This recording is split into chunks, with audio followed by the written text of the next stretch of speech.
and able to have or create a job with the family sustaining wage and opportunities for advancement. The second is to be incredibly selfish in identifying and pursuing passion. Students who are most often neglected and ignored need to be supported in identifying and pursuing their passion. And the last thing is for them to take care of themselves, right? It's incredibly difficult for young people to exist. So I'll spend a little bit of time as well talking about and encouraging them to practice some self-care and to take care of themselves while being students and demonstrating the resilience and grit required in order to, again, not only show up, but to show out. And one of the things he talked about this morning, and I think is so true, is this notion of we've got to love and support our students. I hope teachers hear that message and support staff hear that message, of course, which I know they already do, and I hope students hear a message. You've got to be successful, and we've got to strive for higher heights and love each other. We have invited the elementary school students from Horizon Elementary to experience some STEAM activities, which are science, technology, engineering, art, and math. So the purpose is to expose kindergarten students who have a natural wonder for science to the things that are maybe not necessarily part of their curriculum, or things that maybe elementary school teachers may not be able to bring into their curriculum in their classroom, and then also having our high school students teach them those activities. And so it gives them a little inspiration to what they can expect as they go through school and what science will be like throughout the years. Hold the coin. When my kids were in elementary school, I saw that there was a need because not necessarily every elementary school teacher is very proficient in science. So I thought this would be a way that we could kind of help the elementary school teachers implement science and show them things that maybe they could bring into their classroom.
Temperature sensor, and also a well, many of our students involved in what's fair. It's part inventor, it's part art show, really anything under the sun. The students find things that they are passionate about and they make. So that's what they're here celebrating today. It's called the greatest show and tell on earth. Really, it's all the things that they don't get to do in a traditional classroom. It is STEAM, science, technology, engineering, art, and mathematics to the max. It's really a way that the kids can have an opportunity to do something they want to do, and it hits many of the different aspects that are supposed to be covered in curriculum. A downhill go-kart? Yes, you use your feet to pivot. Where's your brakes? No brakes. The majority of our students here today are from the Academy of Information Technology and Robotics, but we did invite all of Spruce Creek High School to participate. This year is really the first year that we're doing it, so we're getting the word out about what Maker Faire is. And we're hoping to get everybody excited about coming and being more a part of it next year.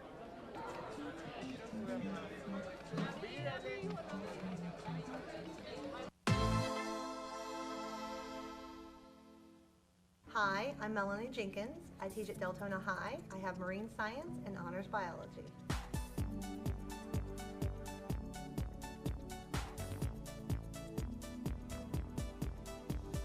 It's important for students to take a leadership role because it increases their social skills. It allows them to share their ideas and feel worth of their ideas. If they can share information and teach other students, they really truly know the material. And many times they can express that sometimes in a better way than we can, or give additional information that can help their peers.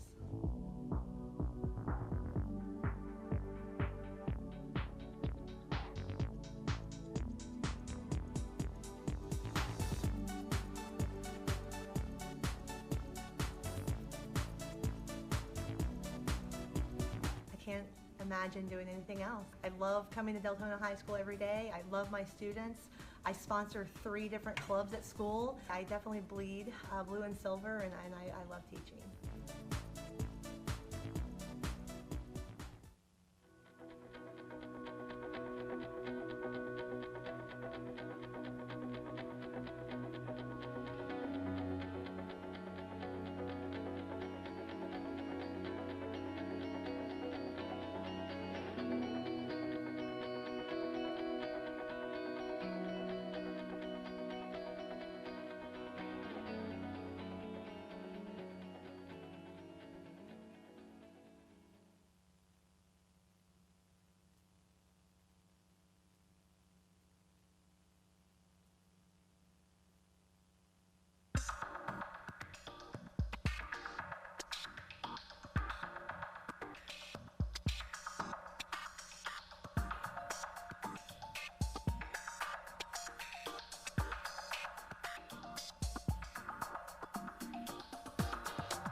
I wanted to have something for kids that would be after school, especially for kids from low-income homes that didn't necessarily have the opportunity to have enriching clubs because their parents couldn't possibly afford it after school. And so that's how the Da Vinci Club got started. I wanted to integrate reading with the arts and have the kids be able to make projects based on books that they were reading that enabled them to be creative and get them desiring to read. Once you get it to be the robot, could you then create a costume to make it be the two different? It was a challenge to get her to read, even to get her to read things about things that she liked, and her favorite thing is horses. So Miss Dietrich's was like, bring her into Da Vinci. I think she'll really like it. And I was quite surprised. Every Thursday, Friday, she looked forward to the Da Vinci Club. She looked forward to reading. Stetson has written a grant to have Da Vinci Club go statewide. Every district possibly would have a Da Vinci Club.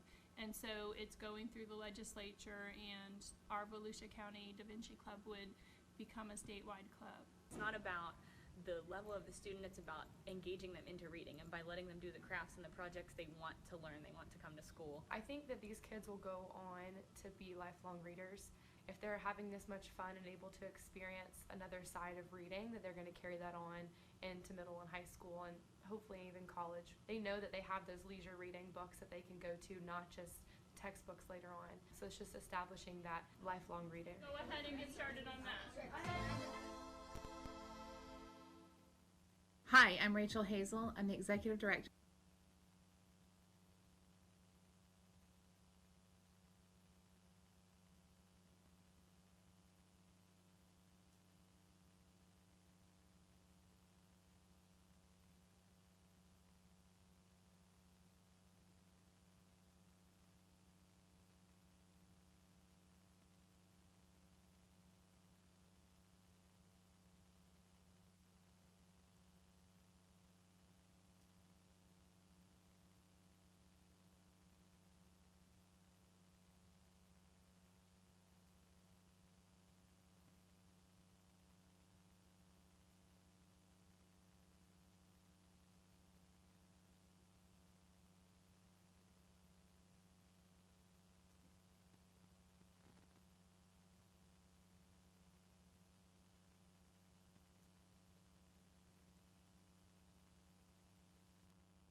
Hello. Hey, how are you, man? Good. Good to see you. Hello, Jim. All right. Nice to see you. Doing good. Thank you. Good to see you. Doing well. In the interim, he came out based on the tear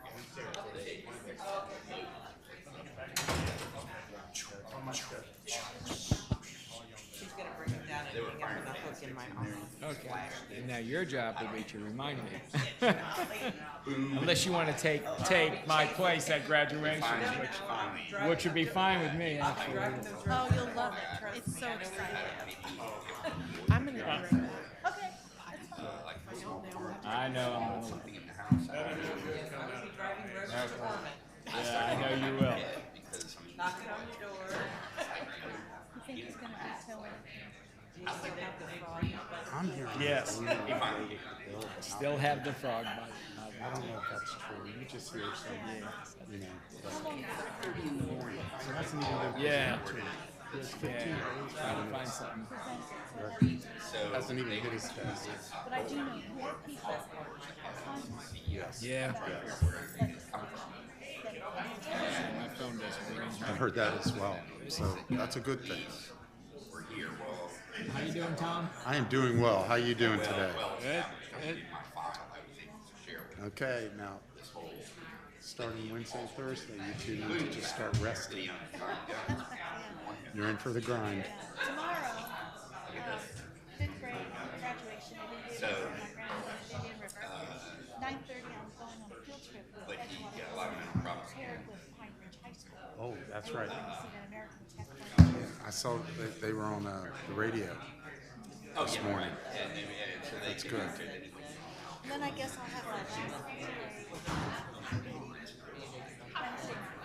Oh, that's good. Are we ready? I will be. Wait, let me get my computer and then I definitely will be. Yeah. Your last PTA. Well, then that triggered way over. Oh, yeah. Oh, yeah. It's 35 miles one way. Yeah. And I think that's what That's a good, they actually good comparison here. they tasted it. It's just 3 miles from my home up to Indian River Boulevard. And almost 6 miles. Not 9 miles. Yeah, it was fun. Really have been here since 4. So I hear Greg Zablo, they're very happy. And I went to 5th grade.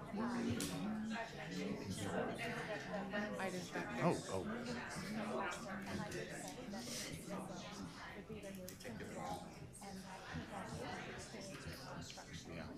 Yeah, he does. Connie. Yes. Connie. That's good. You didn't highlight anything. And I also told them in the fall. Is it all just on the front page? That's why I did. And we hope to Thank you. I break ground in noticed it March. after I kept looking.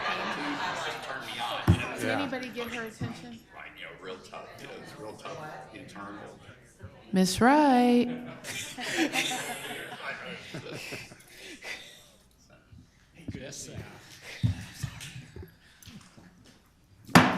Let's call this meeting to order for Tuesday, May 23rd. If you'll stand and join me for the pledge. I pledge allegiance to the flag of the United States of America and to the republic for which it stands, one nation, under God, indivisible, with liberty and justice for all. Welcome to those listening as well as those in the room. I'd like to make introductions of the dais. To my far left is Miss Ida Wright, representing District 2. To her right is Dr. John Hill, representing District 1. To his right is Mr. Ted Doran, our board attorney. I can't talk tonight. To my far right is Miss Connie Wines, our agency clerk. To her left is Mr. Carl Persis, representing District 4. To his left is Miss Linda Cuthbert, Vice Chairwoman, representing District 3. To her left is Mr. Russell, our Superintendent, and I'm Melody Johnson, the Chairwoman and representing District 5. Items for approval on this agenda are 1.03, 2.02, 4.01, 12.01, 15.01, and 17.01. Public participation will be one time today. And items of general interest pertaining to public education in Volusia County, please direct all your comments to me. 1.02 is Dr. John Hill has honors regarding the district vision statement. Dr. Hill. You got it out there. I got it out. Thank you. The vision statement ensuring all students receive a superior 21st century education. I just want to take a time to remind the board, Mr. Persis was not here, but the rest of the board was here when we spent hours talking about a vision statement. And all of the people that were in the room that had a part in helping draft this, and all the thoughts that came out in drafting this statement. We all had an agenda that we felt was important, and we came together and made a vision statement that kind of met everybody's agenda. Maybe not exactly where we wanted it, but where it needs to be. And I don't want us to forget the folks who put their heart into it and the things that they wanted to see done to better our education. So it's a short statement, but there's a lot that goes into it. And as a board, I think we need to remind ourselves that the people who gave the input deserve for us to fulfill the obligations that we said that we would. So normally it's directed toward the students and toward the people in the room, but this time it needs to be directed towards us because we have a job to do, and the job is outlined there, but there are a lot of moving pieces and components to it, and it's our responsibility to get that done. So thank you. Thank you, Dr. Hill. We need approval of the minutes for April 11, 2017 Capital Budget Workshop. Do I have a motion? So moved. Second. Any discussion? Hearing none, all those in favor say aye. Aye. Any opposed? Motion passes. We also need approval of the minutes for our regular session on April 25th. Do I have a motion? So moved. Second. Any discussion? All those in favor say aye. Aye. Any opposed? Motion passes. Now we have one back on April 11th. I skipped to or April 25th. Somehow we're going to have them all three in there. And do I have a motion for approval of those minutes? Second. Any discussion? Hearing none, motion pass. Or all those in favor say aye. Aye. Any opposed? Motion passes. I really am awake. Are there any agenda changes or removals, Superintendent? Okay. 2.02, we need an approval of the agenda. Do we have a motion? Madam Chair, I move that we approve the agenda for our evening meeting, May 23rd. Second. Any discussion? Hearing none, all those in favor say aye. Aye. Any opposed? Motion passes. This time it's public participation. Do we have any cards, Mrs. Waite? Thank you so much. State your name and address for the record. You have 4 minutes to speak. Address all comments to me. Mr. Andrew Spar, who could repeat that on his sleep.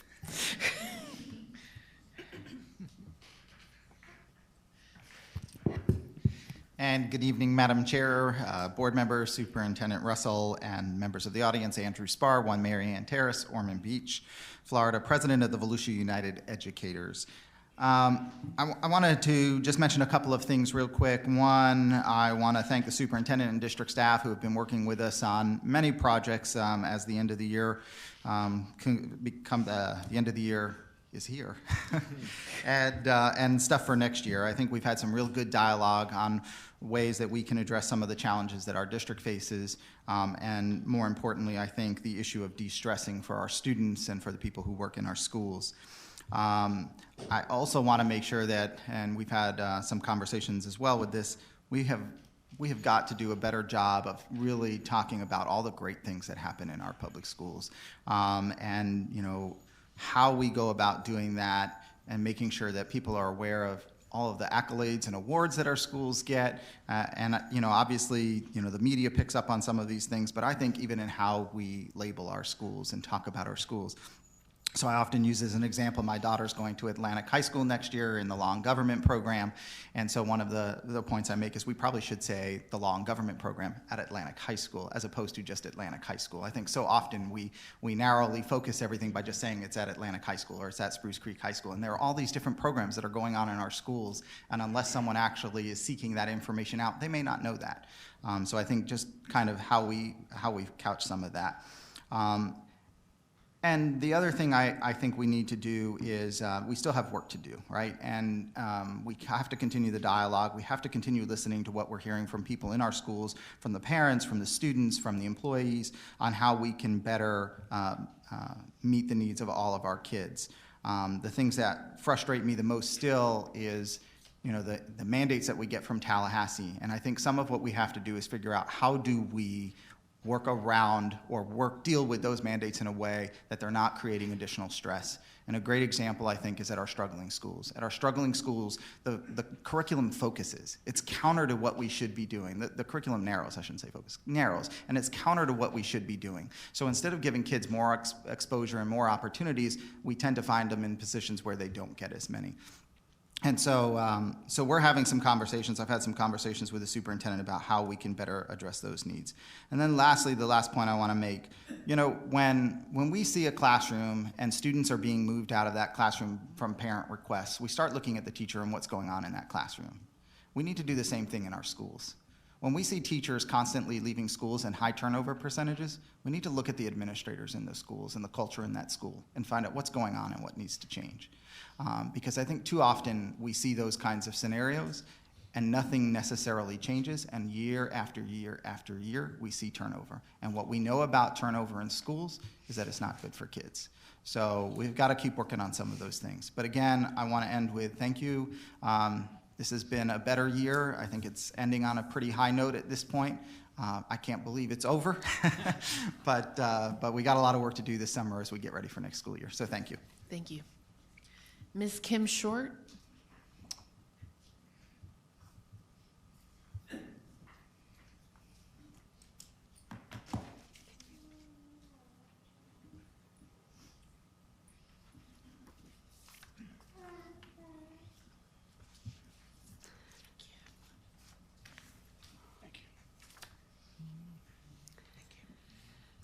Kim Short, 6089 Spruce Point Circle, Port Orange, Florida, 32128. What's being passed out right now, I took a couple minutes. Everybody's gotten back the third grade FSA scores. They were released last Friday. And I always hear, everybody rambling about how excited they are that their school was in what place. And the teachers at my children's school are always very excited because they always seem to land on top. And I'm thrilled for them, but yet, being that I also have a mother who I see how that school works extremely hard, and I wanted to take a minute to take a look at how we did year to year in the differences and talk about gains. I did this chart here, pulled everything from FLODA, and It's got spring, 2017 on one side and 2016 on the other, and then I did a little section where it's going to show you the differences. I highlighted everything in yellow that was above a 67. I added the free and reduced lunch rate to every single school because I think that that's something very important to look at. I highlighted every single school that was at 67% or higher because that's where I've been told our average is for our schools. And if you look, I also took and put in peach our charter schools.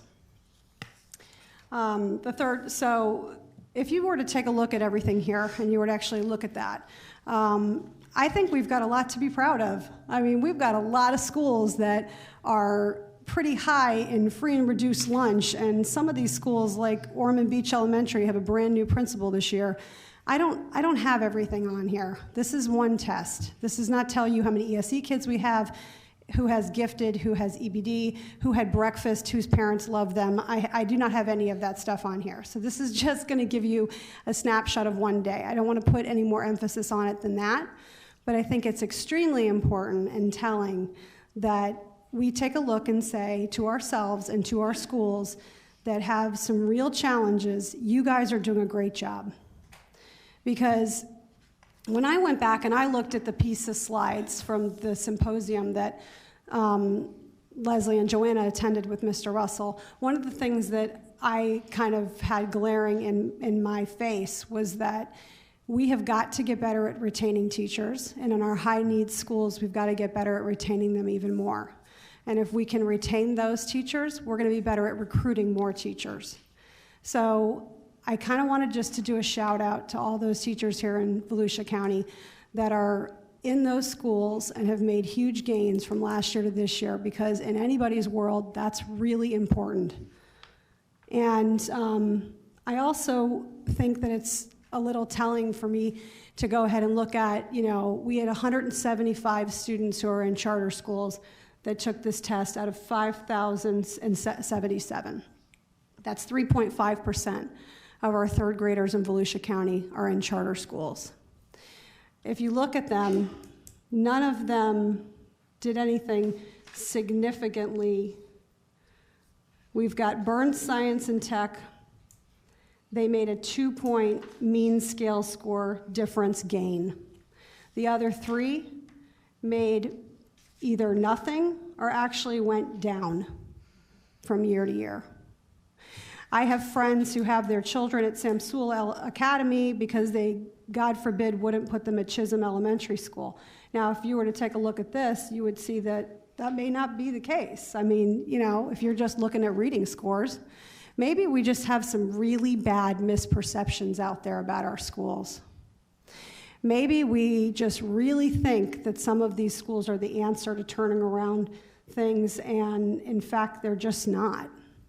I have to look at data, and that's what everybody else pretty much does in our schools, and we need to be using that to give us the answers to what is going to do what's best for our students here in Volusia County. Thank you. Thank you so much.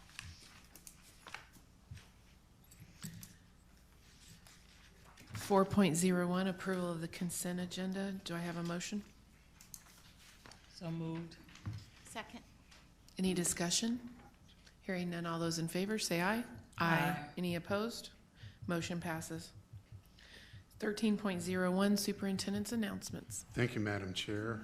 The last day of school for students will be Friday, May 26, 2017. Hold back your applause. No, I'm kidding. Memorial Day holiday will be Monday, May 29th, 2017. School and district offices will be closed. The bus brigade for the Principal of the Year and the Outstanding Achievement Award winner will be Tuesday, May 30th. The last day of school for teachers will be Wednesday, May 31st, 2017. Pearson Elementary replacement school groundbreaking will be next Thursday, June 1st, 2017 at 9 a.m. at the replacement site for Pearson Elementary. The school board workshop will be Friday, June 2nd, 2017 at 8:30 here in this boardroom. The budget workshop will be Tuesday, June 13th, 2017 at 4 p.m. in this boardroom. And the next regular school board meeting will be Tuesday, June 13th, 2017 at 5:30 in this boardroom. High school graduations begin this week. On Thursday will be Taylor High School at 7 o'clock, and that is held at Stetson University in the Edmonds Center. All other graduations will be held in the Ocean Center, and we begin on Friday at 4 o'clock with Seabreeze. That will be followed up by Mainland at 7:30. On Saturday, we will have 4 graduations. 9 a.m. Spruce Creek, 12:30 New Smyrna Beach High School, 4 o'clock DeLand High School, 8 o'clock Deltona High. Sunday, May 28th, at noon, we will have Atlantic, 4 o'clock University, and we will conclude with at 8 o'clock with our Pine Ridge High School graduation. That concludes my message. Thank you so much. 14.01, no presentations. Oh, I'm awake. 15.01, student discipline. Thank you, Madam Chair. This presentation will be by Ms. Cynthia Fisher.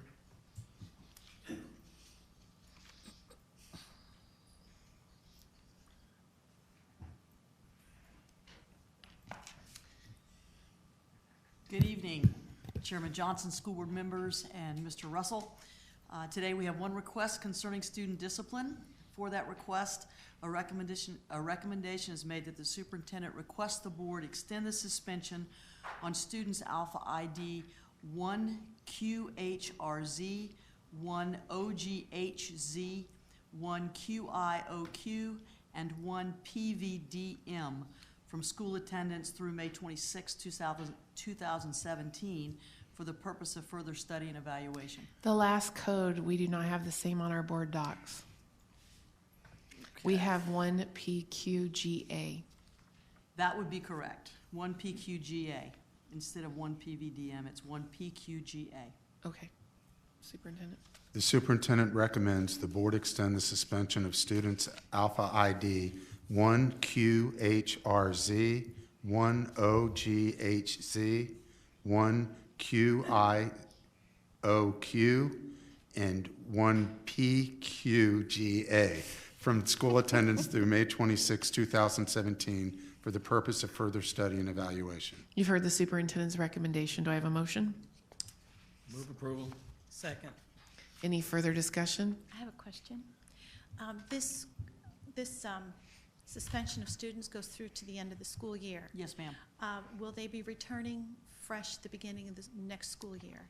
We don't know that yet. Okay, so this will be taken care of over the summer? Correct. At the board meeting prior to school opening, I'll have a recommendation for the superintendent at that point. Okay, thank you very much. Okay. Any further discussion? Hearing none, all those in favor say aye. Aye. Any opposed? Motion passes. 16.01, Mr. Superintendent. Thank you, Madam Chair. This will be the student information system. It's an update. It will be presented by Ms. Pam Willingham, project manager of ERP and the CIS, and Dr. John Filippo, executive director of CELT, Center for Educational Leadership and Technology, and Mr. Josh Wyckoff will be joining us as well. He will be the project manager of CIS.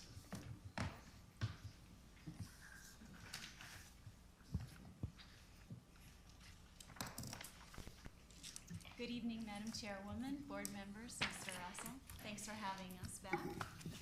We're going to just give you a quick update, starting with the ERP, and then we'll move on to the SIS projects. Mr. Russell introduced John, who just came to us from Boston to present to you tonight. And into the mic, please. Oh, I'm so sorry. There you go. Is that better? Okay. And Josh Wyckoff, who left his school to be here with you tonight. We're going to begin with just a few minutes on the ERP status, and then I'll turn it over to John. This slide should look familiar. Look how far we've come. See that gold star there at the top? The ERP project began with a GFOA contract in February of 2016, and we've worked our way through to the final phases. We're there at that final step, which is negotiations. We've reached each milestone on time, I'm happy to report. Last time I briefed you, we discussed icebergs and polar bears. You might remember that. Well, thanks to Eva Olsaker and Adam Slade from GFOA, the Government Finance Officers Association. They ushered us through those dangerous and lengthy early phases, and hopefully we've avoided the polar bears. We've learned quite a bit along the way, both about the coming changes the ERP will bring, and also the mechanics of running such a complex procurement and IT implementation. We've had a very successful RFP with a healthy 10 strong proposals. The selection team worked very diligently for the past months to read, analyze, score, and rank the thousands of pages of those 10 proposals. And I would like to take just a moment to recognize them for their difficult work and their true dedication to Volusia County Schools. They are Kim Beers, Michelle Golden, Dawn Fortes, Trent Sheely, Amy Ryan, Audrey Delio, Sean Ellis, Nadine Stevens, and Kendra Meeks. Thanks are also due to Maria Kraft, Gary Hopkins, and Laura Dalton, especially, from purchasing for all their hard work. We are nearly at the end of this phase, negotiations, and hope to deliver a contract for your approval next month. Then the really hard work begins. Let's just take a quick look at the timetable. This is the same timetable you've seen at the initiation of the ERP project. It's divided into two projects, ERP at the top and SIS at the bottom. Notice that the ERP project began on time, and it is anticipated to end on time with implementation. That's that blue bar, to begin this July. That's pending an approved contract, of course. There are 2 go-lives with the ERP project. Financials is expected to go live July 2018, and a go-live for HR payroll would be in January of 2019. Okay, let's switch topics now and talk about the SIS. That's the bottom half of the chart. As you know, we have a true need for a modern SIS, a student information system. This project is very similar to the ERP. The SIS project is actually running about 1 month ahead of schedule. We expect to begin implementation of the new software in March of 2018. But take a note at that disappearing blue bar there. It does not show an end, nor is there a go-live date. And those will be determined in partnership with a vendor. While we have this slide up, it might also be a good time to mention that while it's too premature to discuss costs, our current funding for CELT, the Center for Educational Leadership and Technology, is offset by the DCP, the Digital Classroom Plan. And for both projects, once we're into the implementation phase, costs will be offset by capital.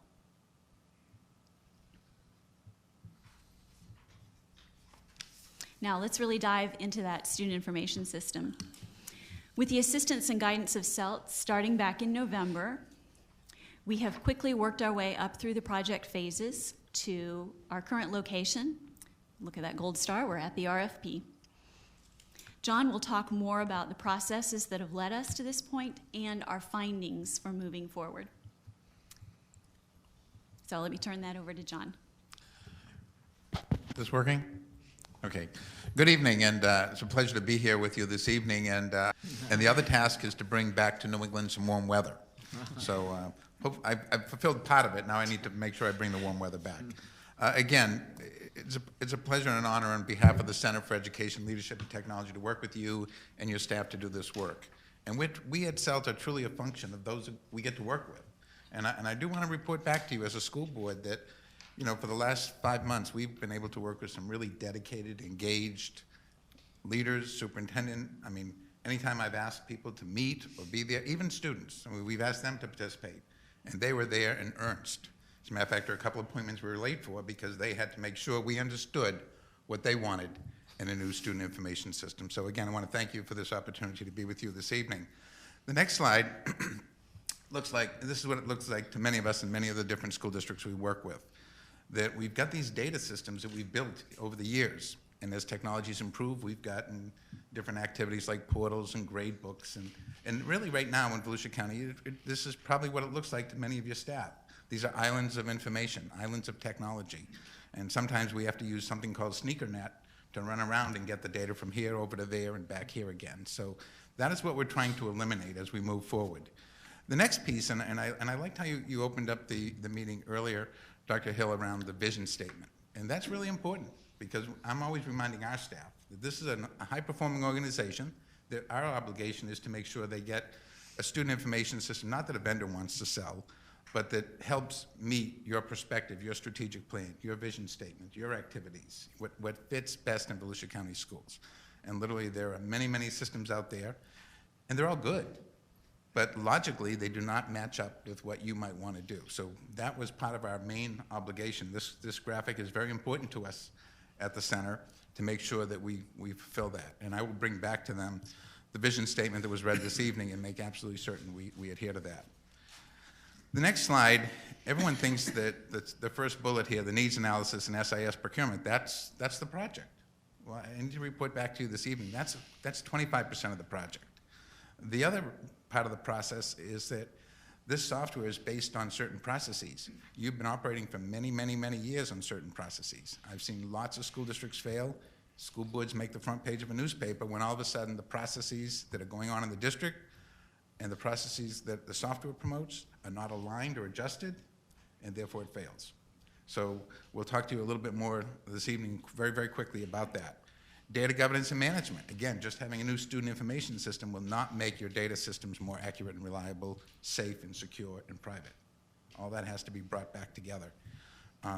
For years, you've had an organization where you've had to use some high-end employees managing some of the data because the systems, had limits. Well, a new contemporary system is going to let others participate in the use of that software. Therefore, we do need to reorganize, and we need to direct some of those cost savings and cost redirects back into the school district, focus back on teaching and learning. So I share with that graphic with you, you can read it through yourselves, that there's more than just getting the software here that I'll talk about, okay? The other part is inquiry and participation.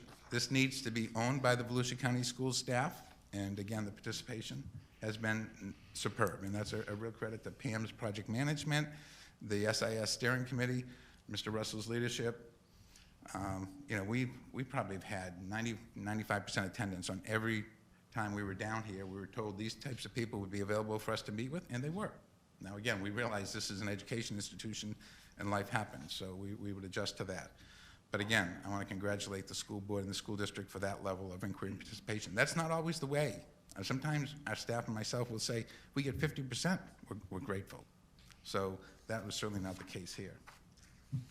And the other part is that, as Pam mentioned, the digital classroom plan procured some of our work, but the other part is sometimes we had to get teachers, so we're grateful to the Volusia United Educators Group. They paid for some of the teacher subs and things like that so the teachers could participate in this work. So again, this has been a really good, healthy team effort to get this work done.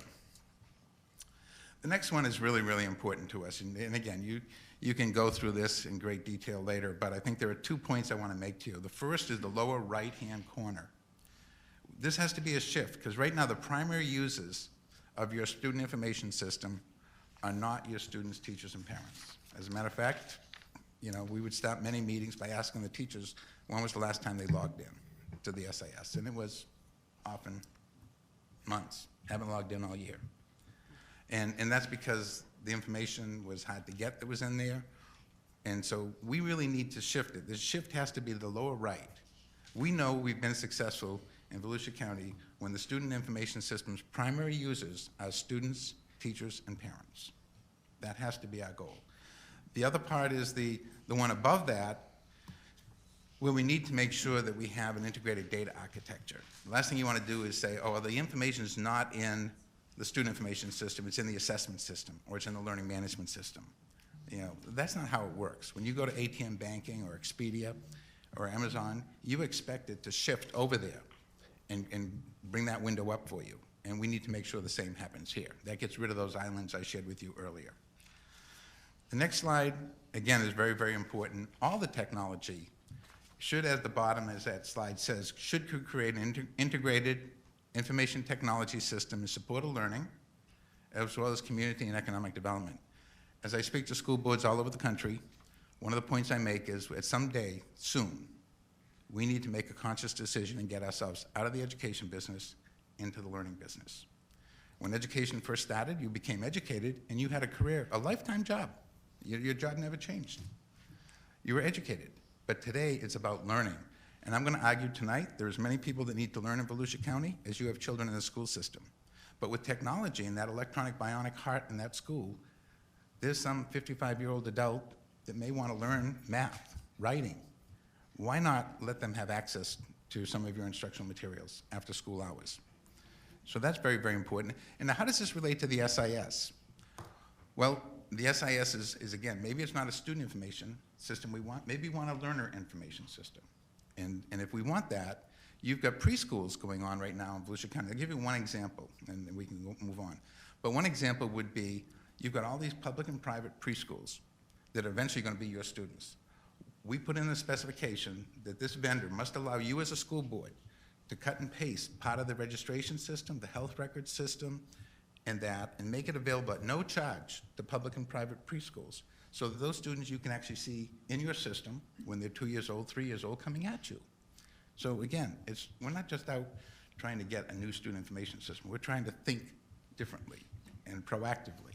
So now there's a school board, you can plan better for those type of activities. So that is in the RFP, the vendor, because if you try to do that after the fact, you're going to have an out of scope of work charge, and we do not want that to happen. The next activity, real quickly, is some concurrent activities, and I shared some of them with you already, but again, around the fact that we took a total cost of ownership model. So I know some of you met with Pam and the superintendent, and we shared that with you.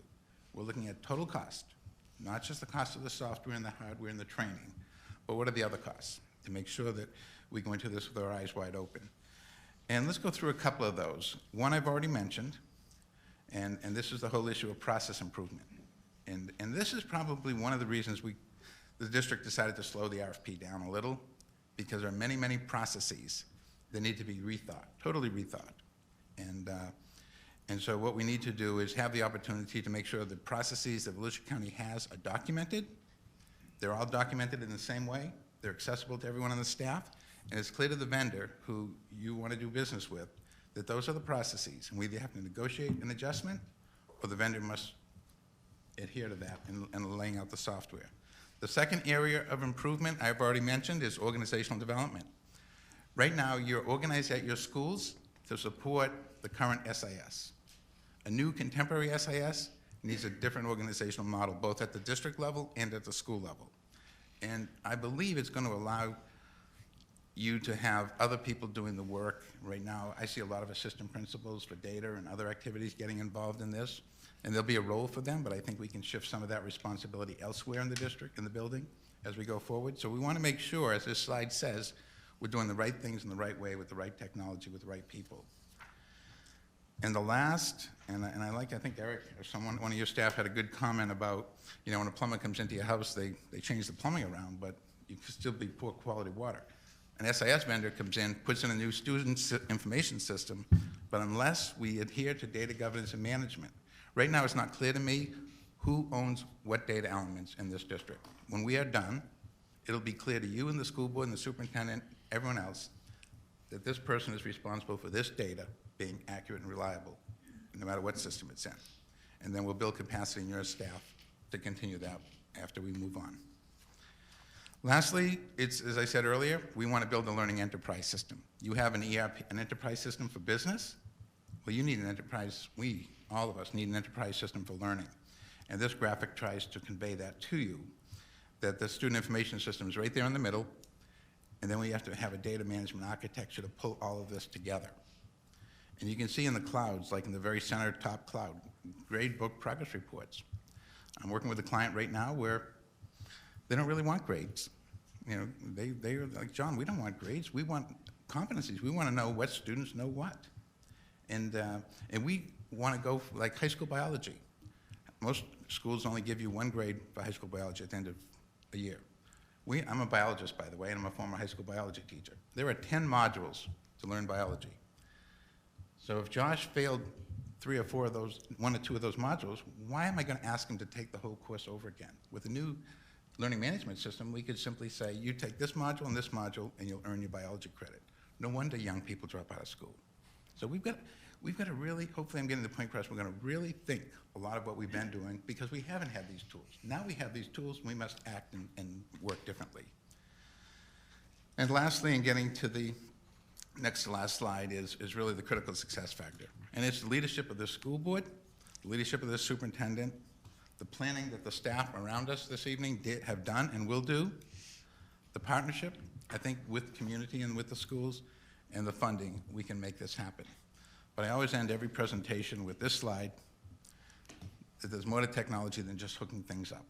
And so you're welcome to keep the slide. You just cannot put each other's names on the donkeys, or certain parts of the donkeys. And at that point, we'd take any questions you might have. Mrs. Wright, do you have any questions? No, can you come back to me, Madam Chair? Absolutely. Dr. Hill? All right. Pam, so you mentioned that after the implementation occurred, that the cost would be offset by capital funds. So can you give me any idea about what that cost is? And I'd be happy to, I'd be happy to share with you the total cost of ownership model that was shared with other board members as they met with me. Yes, I can email that to you.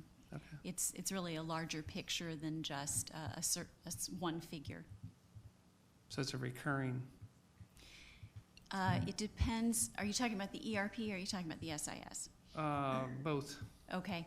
In the case of the ERP, we do know that we're looking at a cloud-hosted solution, and that will require licensing costs on a per-year basis, although the contract that's being negotiated now can be for multi-year. So you'll know what the expenses will be in the coming years.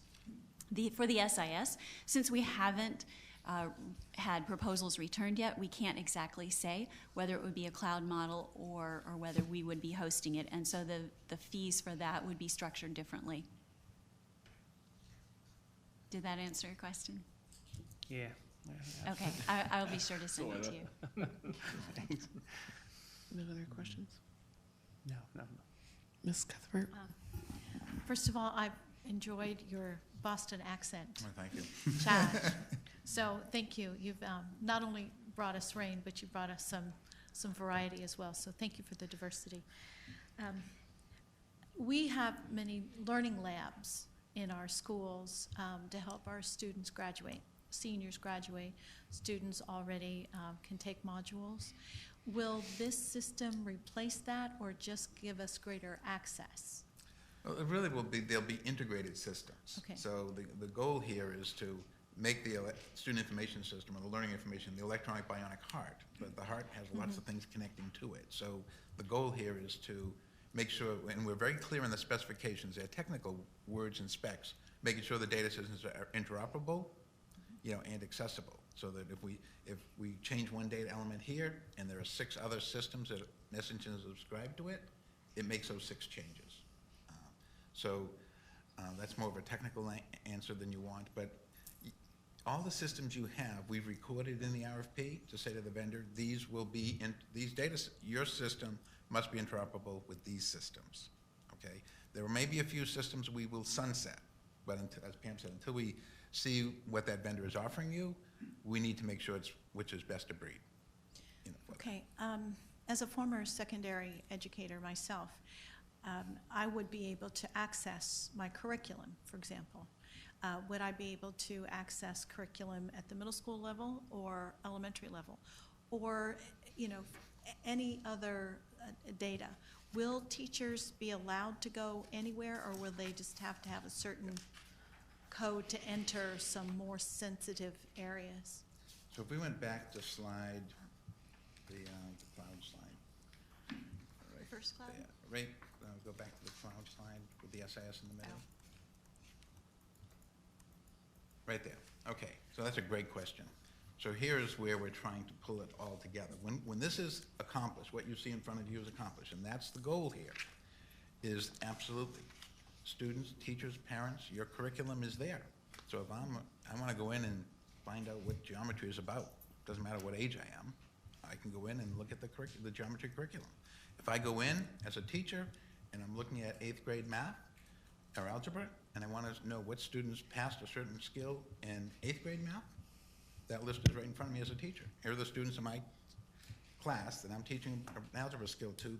Here's 6 students who do not have the prerequisite skills to learn this algebra topic. I mean, that's invaluable to us.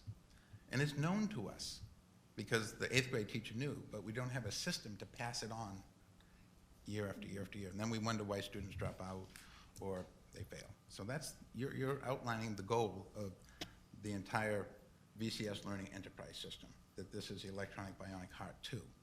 Okay, thank you. You're welcome. Mr. Persis? Thank you, Madam Chair, and thank you for coming down.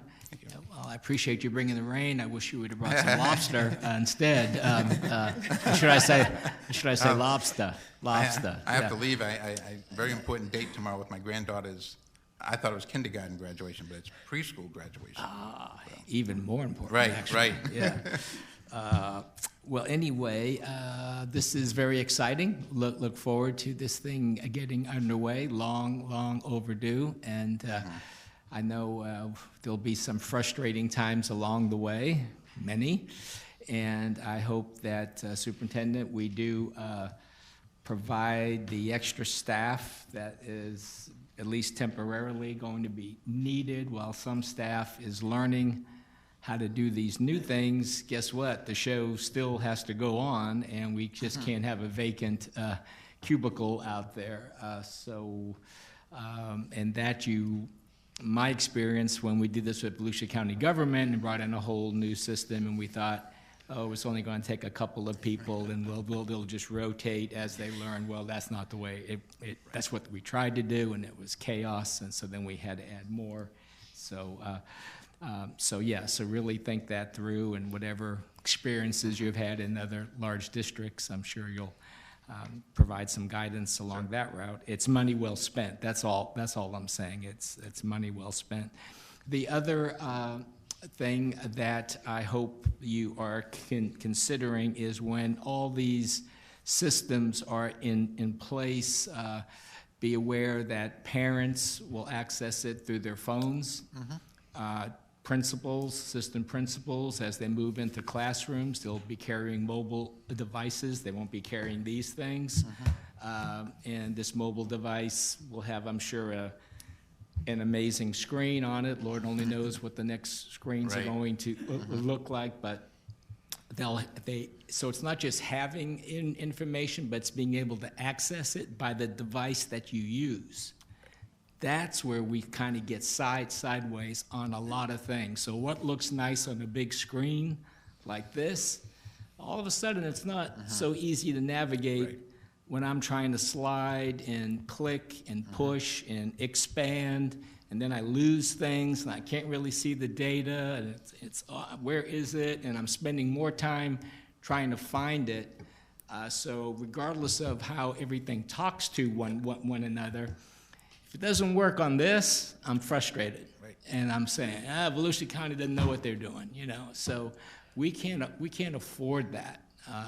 So just keep that in mind, and I say that from the aspect of a teacher or assistant principal or parent. Parent, definitely a parent. They're proving now more than 50% of people accessing all this data on their phones. And I suspect that number is only going to go up as the phones become even more exciting to use than they are now. People will just have these phones. So again, I'm excited about this project, and I look forward to where we go from here. And I hope it's just something that doesn't become outdated in 3 years. I mean, it's going to take us longer than that to pay for it. So let's really think futuristic, and I hope we're looking at what some real progressive districts are doing, and maybe we can learn from some of their mistakes. Absolutely. And you know, just keep forward thinking. Just forward thinking. Okay. Thank you. Thank you. This is right. He triggered something, but to be clear, that is a part of our RFP, that if there's any updates or any type of new migration, that the company, that we will not incur any additional charges during our implementation space. Okay, good. So we're talking about two different hearts. We're talking about the student system, and then we're talking about the business side. Eventually, when the other request comes out, will the two of them ever talk to one another? Yes. I think, I just want to make sure everybody understands that the goal is that they will not remain two separate entities. That is true. Okay. The district is working in our technology services and innovation department led by Melissa Carr. They're working on an EdFi initiative, and part of that initiative is to bring into one data store both the student data and the business data. So in that sense, we'll be able to report across both sets of data. For instance, you should be able to, once it's fully implemented, to understand the budget for a particular program and then the student performance results from that program. Okay. That's it for me. Okay, I have a few. I do like that community of learners, and if we could change it from SIS to community of learners, I think that's more global thinking, if you will, for our community. It's just a thought. I love that when I heard it. I'd also like the motto, world-class education with the hometown commitment. When Dr. Hill said it when we were doing our stuff as a branding, I just thought that was awesome. I was in a blended class just to reinforce how important this is, and the teacher pulled up the test he had just given, and he said, look at question, let's say 6. He said, either I didn't word that question well, or I didn't teach it well. Because look how many students, he had the percentages, he had everything. He goes, but now I get to go home tonight and put it in the grade book. What a waste of our teachers' time. Right. So I'm super excited that we're going this way. How will you control the cost? Ms. Wright kind of asked, but how will we know that this won't become a boondoggle? And do we have contracts in place? How are we going to control that? Well, we will be on board helping you write that contract with the vendor, and we probably do 100 a year. So we will help you with all kinds, including, and here's, not to upset you or anything yet, but a lot of these companies get bought and sold, and so we have to protect you from that.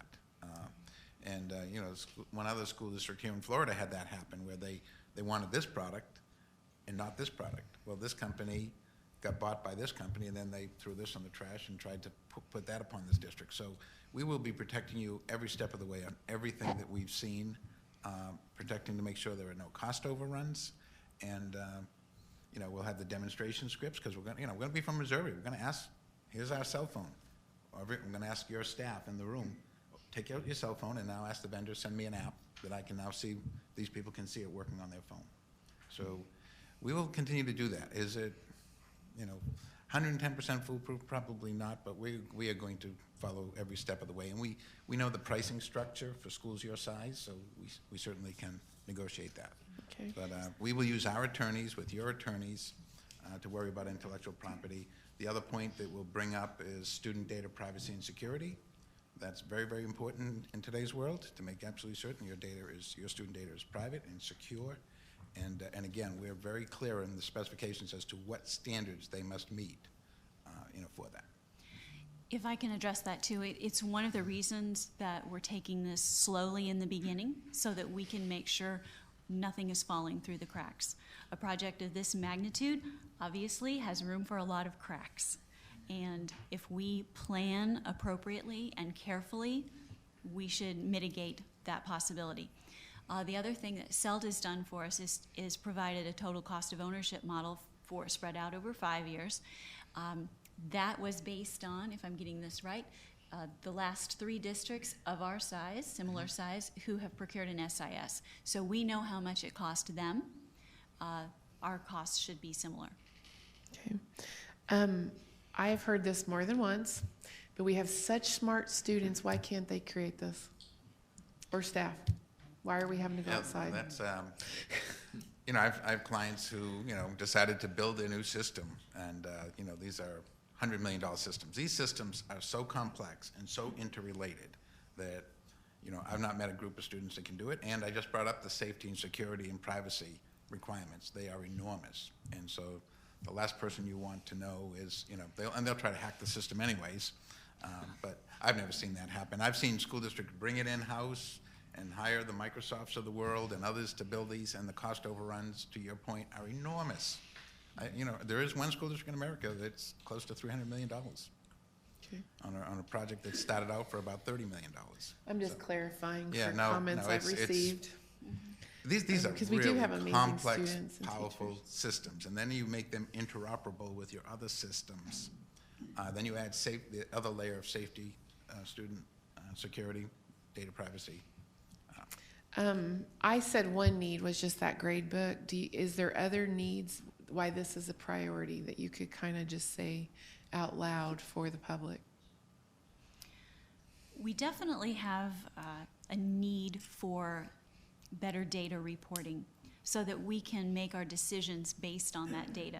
So data-driven decision-making. Currently, if a school principal wants a particular set of data, he has to come to the district office making a request. And depending on the type of data he requests, he goes to different departments. It can take weeks, in some cases months, to build an appropriate report to deliver that to him. There are other data issues that we have as well related to reporting. For instance, teachers teaching out of field. We've discovered that through this focus group process that this is a serious concern for the district. We do get dinged on audits about this. Because the HR system and the student information system do not talk, it's very difficult to get that accurate report of which teachers are teaching out of field. Right now, we're really relying a lot on the principals at the schools to report that information, and it's, in my opinion, it's not fair. We should have a system that is up to the minute correct about which teachers are teaching in an out-of-field situation. Those are just a couple examples. Go ahead, Ms. I'm Wright. gonna stay there. So eventually, this system will provide a dashboard that a principal or a teacher will be able to go to just to retrieve that information. Okay. Yes. But to add on to that question, sure, because I think the best thing that was telling to us when we wanted to do a sliding scale for insurance and we could not. We couldn't do it. And so the public need to understand it's not just for learning, but it's also for our business enterprise. Absolutely. That we were not able to provide a service because either we didn't have the manpower and we did not have the proper equipment to generate the numbers so that we could make an informed decision based on what we were asking. Absolutely. Did you have something to add on? Yes, Madam Chair, thank you. Several people have asked about costs, but this new system will replace some of the systems we already have, correct, like SmartStream and CrossPoint? Yes. Okay, so we pay reoccurring fees every year, licensing fees, so those will be eliminated, correct? So I think what would be interesting is to see how much money we are cutting out as opposed to how much new money we have to put in. And maybe there will be some balancing in that through some savings. So what's wonderful with all of this is the accessibility. I would like to have more accessibility myself as a board member to see how my schools are doing. For example, what Mrs. Short provided for us, this would be lovely for a school board member to have a little bit more access and be able to access whatever our principals do. For example, AP scores when they come out in July. I would love to see how the district's doing with AP scoring. So, and I think that will help some of the funding because certain things will be eliminated while we add others. So, I think it'll also provide more transparency, yes, authenticity as we go deal. to the public as well as to everyone involved. Just very quickly, the system will be role-based. So there are some people here this evening that are probably a principal or a teacher, but they're also a parent. So again, it's role-based. So you'll go in as yourself, but it wants to know what role you're coming in on. And so it is a role-based portal system with dashboards. So you could easily configure the dashboards for school board members and go forward with that. And the point that Pam was driving home earlier is it's improved learner-centered decision-making in real time. That's our goal. We need to improve our ability to make learner-centered decisions in real time. That's the goal. Thank you. Thank you, Madam Chair. Absolutely. I wrote these down, and some of them you kind of answered, like who will be trained and when. You've kind of touched on that. Is there any further detail that you want to provide, or you feel like you? Without proposals, we really can't say exactly what the timeline is, but yes, training is a massive component of the SIS. The ERP, for instance, it's a massively complex piece of software, but the number of users who actually will touch it will be less than 1,000, perhaps. The number of users for the SIS will be many thousands. So imagine not only just about every staff member, faculty, parents, students, they will all be needing some sort of training. My personal hope is that it will be very much like an Apple product. The kids will pick it up. They'll start knowing how to use it. It'll be obvious to them. But that said, we still have to prepare for training. So everyone needs training, all the faculty, all the staff who will touch it. You will need training yourselves, and we'll have something provided for parents and students as well. How do you train 64,000 students and all of their parents? Well, you can't do it one-on-one, and you can't do it by visiting school by school, but it would have to be some type of online YouTube video, something like that. So we are definitely taking training very seriously. We've built in hundreds of thousands of dollars into the proposals for that. And one last question I wrote down is what, if there's just like a way to say it, but what is the return on the investment? What do you feel like? I mean, I've heard some really neat, exciting things, but do you have like? You know, I mean, it's student achievement and staff productivity. I mean, just look at your staff.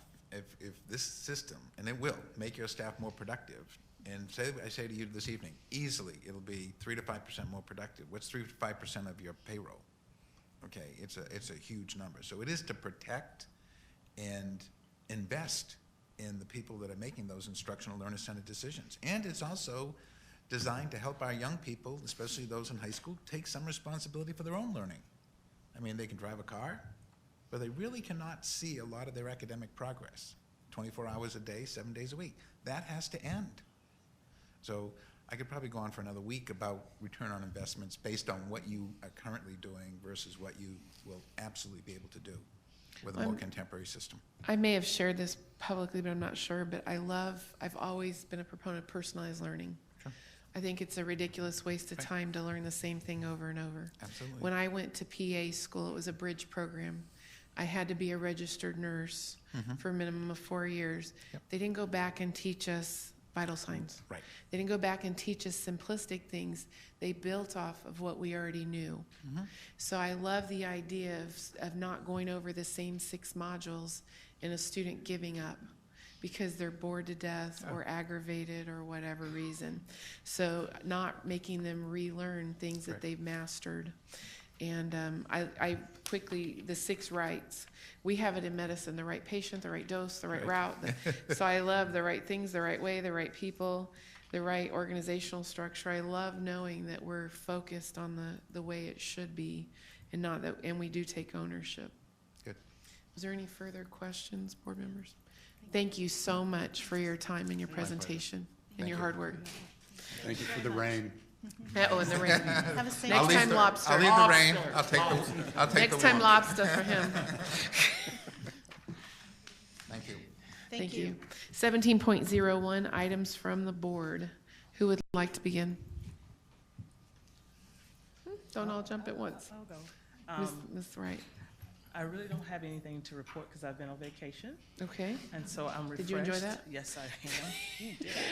Because we need it for this weekend. But I just want to congratulate all of our graduating seniors and their parents and their family members. I'm looking forward to it, and I hope our children and our teachers enjoy their summer vacation. It is well deserved. Yeah. Thank you. Dr. Hill?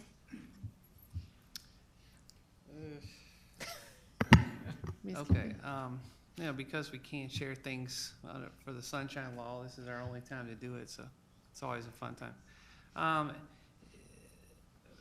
This board will be faced with accepting charter applications, and I have met with some of the folks who operate charter schools in our district.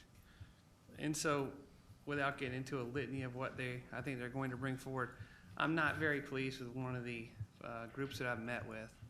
And that will have really no bearing on whether they meet the marks or the measures of what's required. But it's kind of crazy because I am for choice for sure, but the group I met with I don't feel was honest with me in their approach, and I have spoke to them about it. I'm not going to speak to them anymore.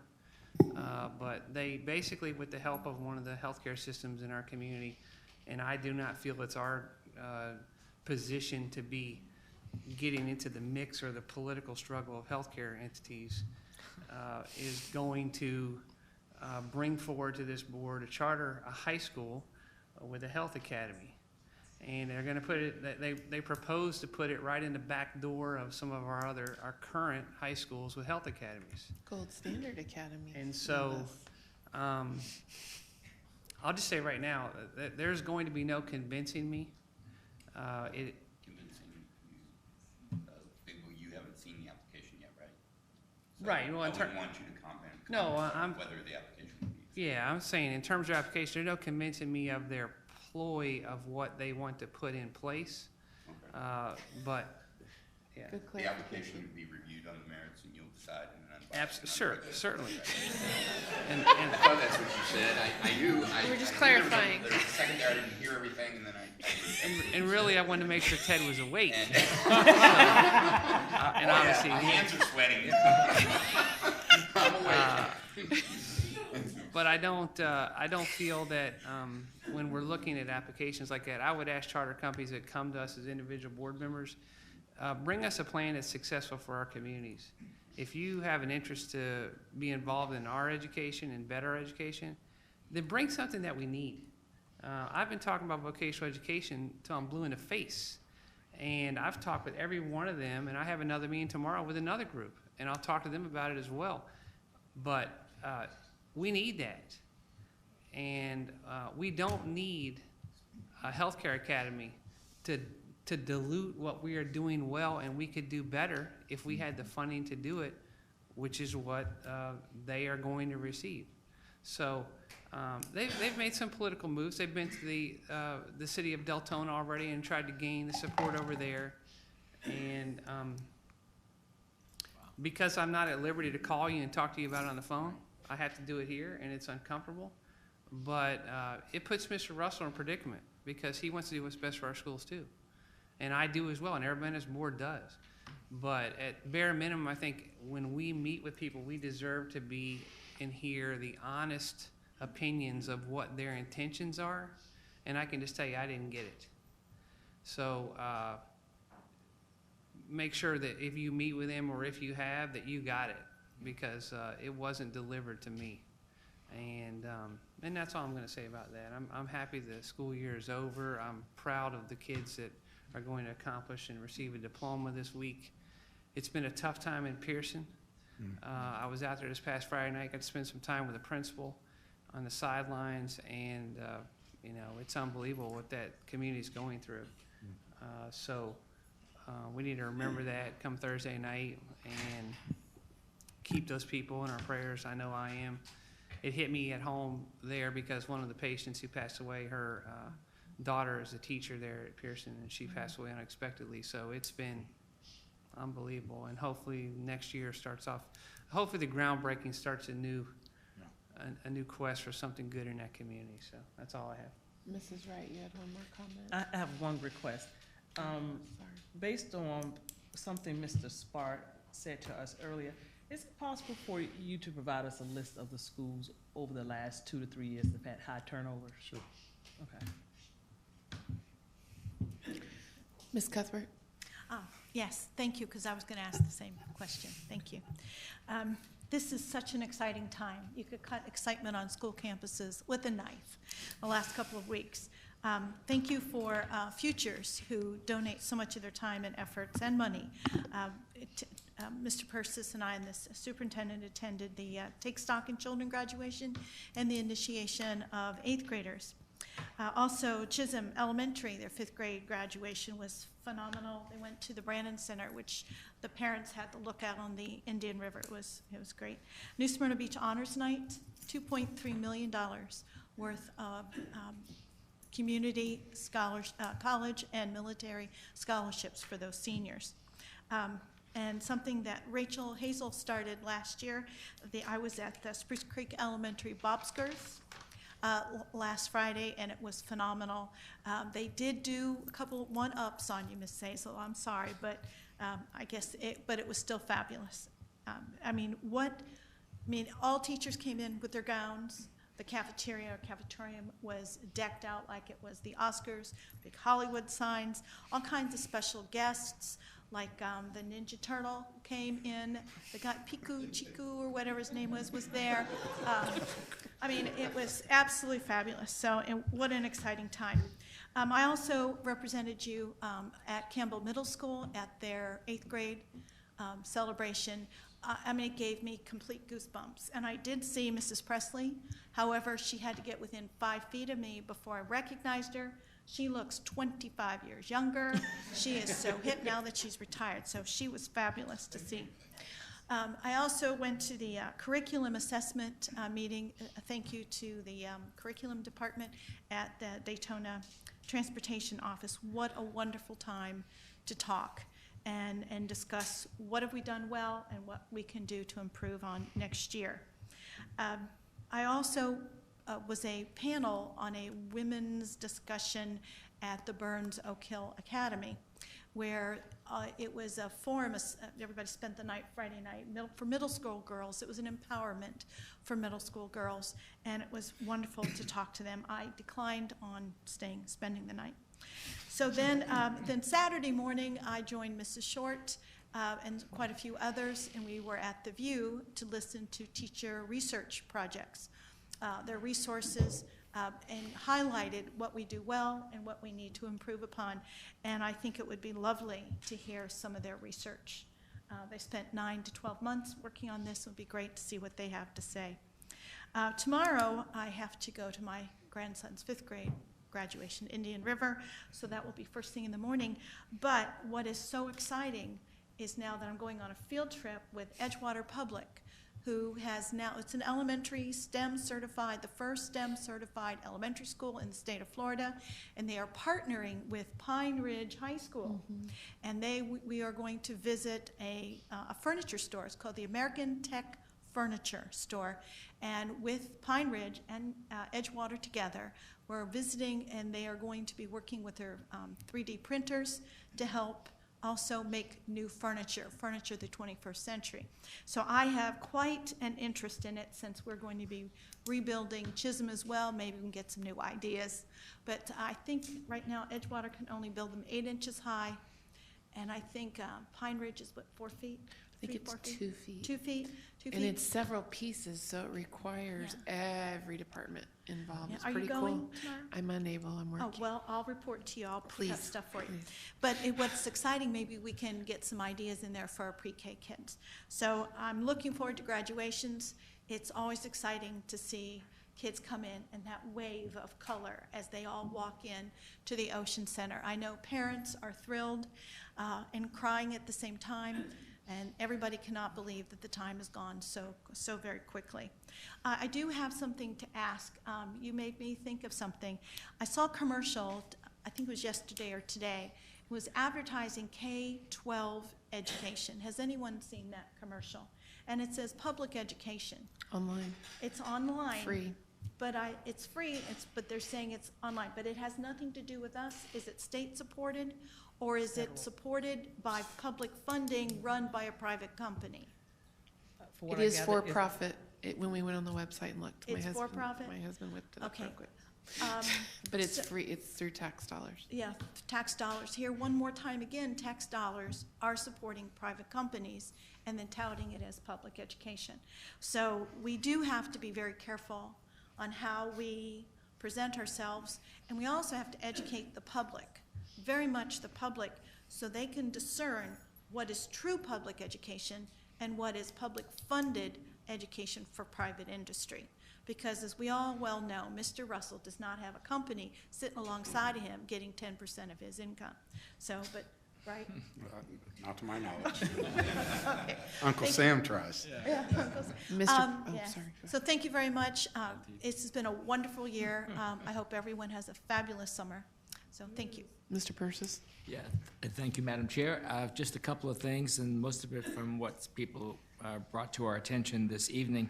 In regard to the suspensions, I think you asked if the student was going to be suspended when the school year started. I always had an issue with that starting the school year and having students not there and only to find out, oh, it's a carryover, they needed 2 more days, and so we hold them out, and they miss very important orientation and all sorts of things that happen the first 2 days of school. So, Mr. Superintendent, what I'm asking is if there's any way the students can make restitution during the summer or in some other way after the school year starts, or stay after school, or there's so many options that would certainly be better than having students miss the first week of school or whatever the case may be. The second thing is I want to thank Kim Short. You're still here? Okay. Thanks for this. And then, as I look at charts and everything, it would also be helpful to see which schools were gifted centers. Obviously, that skews your scores. Which schools have ESOL centers, not ESOL centers, but have a large percentage of ESOL students. That obviously skews your scores, as well as, of course, the great indicator of the students on free and reduced lunch. But other factors enter into it, so it's kind of nice to get as much of a total picture as you possibly can, but I think that's great information. And I think that's one of the joys of SIS, Yeah. because you will be able to put in what That's what I was indicators you thinking when those guys were here. Well, I could just see all this data coming up. But anyway, it will be nice to have access to it. Transfer time. I noticed this is transfer time in our system till June 15th, is it? And so I've already had a couple of teachers ask me if I want to transfer to another school, should I be applying to the person who's the principal now or the person who's going to be the principal after June 30th? Because you've made a lot of moves. And so anybody have any words of wisdom on that? Both. Who will be hiring? Because Who will be doing the they're hiring? going to talk to each other, the incoming and the outgoing principals. And we're already seeing the transitioning take place, and that's exactly what we want. So that would be my recommendation. I would send my if it's me, Yeah. I would send my resume to both. To both, both the current principal and the one that will be for the next school. Just one email with the resume attached. Got it. Okay, thank you for that. The other thing, of course, we all heard on the news that just the tragic incident that occurred at the Ariana Grande concert in Manchester yesterday, and as if those incidents are not bad enough, no matter where they are and how many people are injured and killed, but in this particular one, there were so many children killed. Right now, they're saying at least 12 of the victims were under 16, and to that point, many 8-year-olds, 9-year-olds. I guess it was, and most of them females, from what they're hearing, but they still haven't put out all of that information. So I just want to say I know our prayers and thoughts are with the families of all of those, And on the and then on the positive side, just like when we had the tragic circumstance here with Pulse, then you hear about all the heroic stories and the acts of kindness by all the people that rushed to them and did these just amazing things to help so many people. So it's just important for us to, really understand that whole situation and what they're going through. And then, yes, I'm looking forward to graduation. Graduation is to be my first one as a school board member, so I'm kind of excited about that. And in anticipation of shaking a lot of hands, I had a steroid shot put into my right hand today because I have this trigger finger thing going on, and I couldn't make a fist. And I said, these kids are going to kill me shaking my hand. I said, I need some help. So the doctor was sympathetic, and he said, you need this quickly. So anyway, I hope it works. Otherwise, I'm going to have this like hockey mitt on my hand or something. So that's it, and looking forward to graduations. Mr. Doran, do you have any? Mr. Superintendent? Thank you. I know we have some teachers and school counselors here. You're part of the Stetson Ed Leadership Cohort. Yay. So they were recommended by their principals to go into leadership. You didn't know I would recognize you, did you? But it goes along with what I'm about to say. As Friday approaches, I think it's important that we thank the faculties and staffs in our schools for their dedication and service. We are fortunate to have so many educators like you in our schools. And you just represent 4,600, and so I'm very pleased about that. You've touched on futures. If we did not know the impact of futures, you could see it over the last 6 weeks. Yeah, just the amount of money they raise, and they pour it right in to our entire district, and it's just fantastic. With Teacher Appreciation Week, we had so many businesses involved and municipalities, and I'd like to thank Nancy Waite and Andrew Spar. They really started this work, I would say, before the holidays. The teacher from Stark at the Jeep Renegade, I saw you in the video there, Carl. That was great. From Deland Hurley. And how many finalists did we have? 20? We pulled 20 names. We had 20 names, so but the hospitality industry gave us 6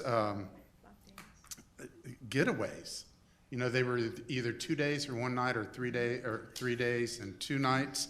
And also with those getaways, they had dinner at Stonewood and breakfast at the Peach Valley Cafe. So, the association's really stepped up to support our teachers, and I know you'll probably speak to Legacy Scholars. Yes. What a wonderful graduation we had, and I do appreciate what Mrs. Short brought forward, and you all received. It wasn't as detailed as this from the state, but overall, I'm pleased with the direction we're moving in.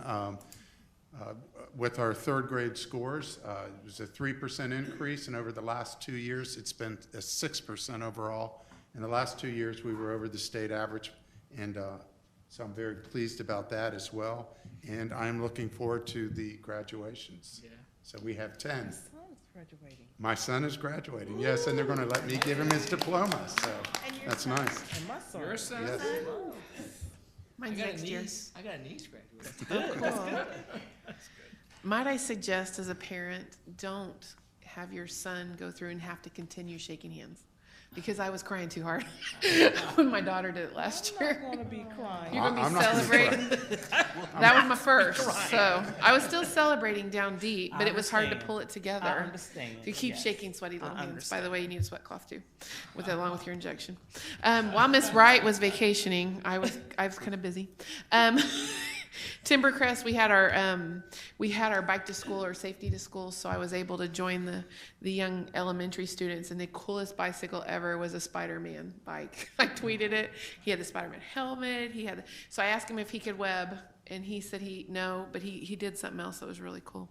Pine Ridge HOSA Academy had an appreciation breakfast for the business community, all the partnerships. We were packed out in that room. there was just so much support in our business community for the health science. And I really give the credit to Miss Lee, the leader of that academy, because she's pushing them and pulling them. And it's really cool because like Deltona Fire Department allows the students to do ride-ons with the ambulance. They also warn the parents that they may see stuff that they don't expect. And the parents have to agree that this is okay because they can't stop the ride because the kid is scared or the parents might be scared. But if there's something that does happen that's tragic, they actually go into the school, into that academy, and they work through it and help the kids process it. Because even adults, we struggle. Medically, I've struggled with some situations. So I'm just so grateful that they're so thoughtful and kind with that, and they give our students that opportunity. And by the way, the state average is 94% on academy graduations. Pine Ridge is 100% on health science. So I'm very proud of them. Deltona High had their first inaugural banquet, inviting both parents and business partners, and they had 100% pass rate on the patient care technician. So every one of those students that took the test on the first try are now able to go get a job while they're in college making a little bit more money, or if that's their first step. It's excellent. Does every high school do that? Industry certification exams, yeah. The health academy. We actually, he alluded to it, but I have 2 gold standard academies for health sciences in Deltona alone. I think university is also gold standard. So It's huge because this is through the nation, we're in the top. Yeah. So this is massive, and like Mr. Spar said, we need to own what we do. We are the best kept secret sometimes, and we don't need to be that anymore. Forest Lake has this really cool thing that every year they have a Young Authors Award, and it's 2 students from each classroom, and we host a table, the adults, and the kids get to read. Their books are binded, it's awesome. So these kids are all dressed up, and then they have this illusionist comedian, and he's hysterical. So, of course, I might have been a little dramatic with some of those tricks, but he really did fascinate me, and this is the 3rd time I've seen him. I'm just like, how did he do that? And the kids are like, whoa. We're all like, whoa. But they get a medal, they get a cookie, and they get drinks. Then they get to go get a certificate. They really get honored. And then I'm telling them, oh, you got to save this book. And then when you're famous, man, remember I was sitting at your table with you. And I joke with them, but they're just cloud walking. These kids are so proud, and they should be. And the teacher that leads that, they have a new principal. And one of the first things she did was, can I do this? And of course, he totally supported that. And I was glad to see it didn't stop. But it was islands was their theme. So it was really cool they just did it. Pirates. They did everything just to the max. Beautiful job.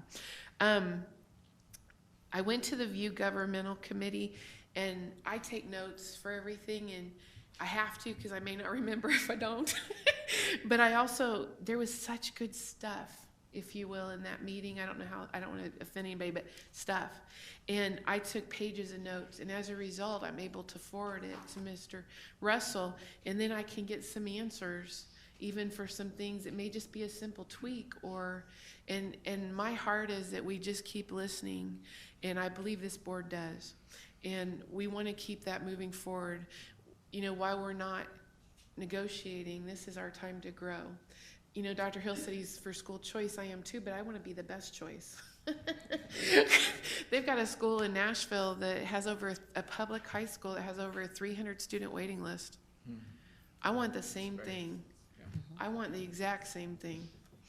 I got to go to Pine Ridge High School senior night. I was the district rep because he was being a parent. And just amazing to watch those kids and get excited with them. Let's see. Oh, Timbercrest now has an outdoor theater or outdoor learning area, and that was awesome because like Dave's fencing gave them the fencing. So it's just a neat thing and exciting, and they put rocks with encouraging words for both anti-bullying. So they did some really cool stuff there, and the kids were super excited. Futures, I go monthly to their meetings. It's always awesome to tell the business community what we're doing as a board and as a school system. 2 graduations, y'all got 10, I got 12.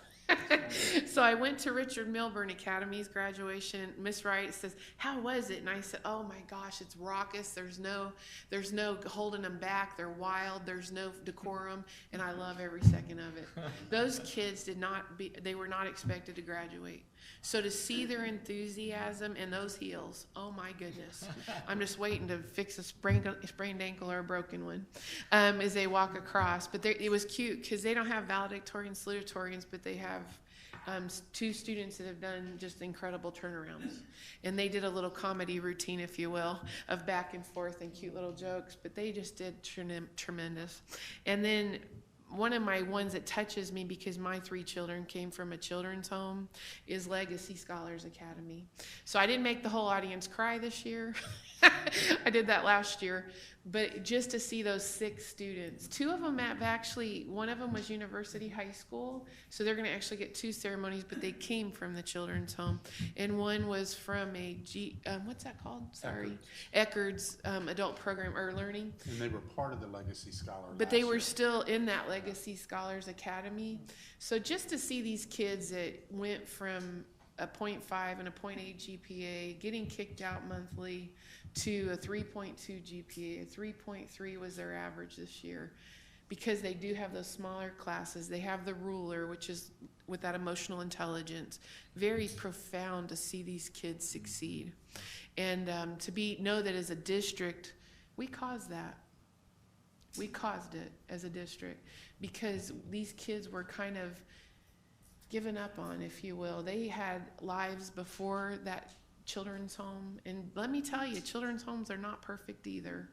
They're still come in with their suitcases of stuff, and so to see these kids shining and smiling and crying, a couple boys were crying because this was a big deal to see them graduate. So I love the e-learning labs. I love all that we've done as a district to turn these kids and give them that chance, and I'm really proud of us.